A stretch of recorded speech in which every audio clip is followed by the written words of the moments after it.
তিন দিন আগে দাম বাড়লেও পবিত্র মাহে রমজানের সপ্তম দিনে দেশের বাজারে কমেছে স্বর্ণের দাম।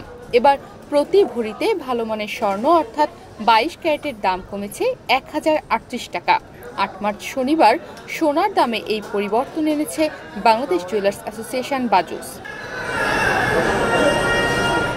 নতুন মূল্য অনুযায়ী 9 মার্চ রবিবার থেকে দেশের বাজারে প্রতি ভরি 22 ক্যারেটের স্বর্ণ বিক্রি হবে 1,50,862 টাকায়। 21 ক্যারেটের এক ভরি স্বর্ণের দাম কমে 1,44,004 টাকা নির্ধারণ করা হয়েছে। এছাড়া 18 ক্যারেটের এক ভরি স্বর্ণের দাম 1,23,428 টাকা নির্ধারণ করা হয়েছে এবং সনাতন পদ্ধতির এক ভরি স্বর্ণের দাম 1,01,640 টাকা করা হয়েছে।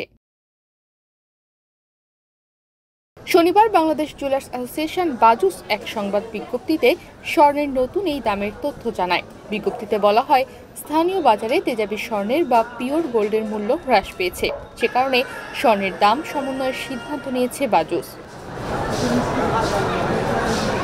এর আগে 22 ক্যারেট সোনা প্রতি ভরির দাম ছিল 1,51,900 টাকা।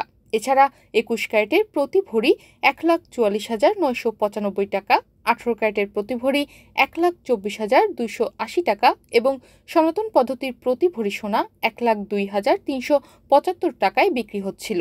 বাজুস জানায়, সোনার বিক্রয় মূল্যের সঙ্গে আবশ্যিকভাবে সরকার নির্ধারিত 5% ভ্যাট ও বাজুস নির্ধারিত ন্যূনতম মজুরি 6% যুক্ত করতে হবে। তবে গহনার ডিজাইন ও মান ভেদে মজুরির তারতম্য হতে পারে।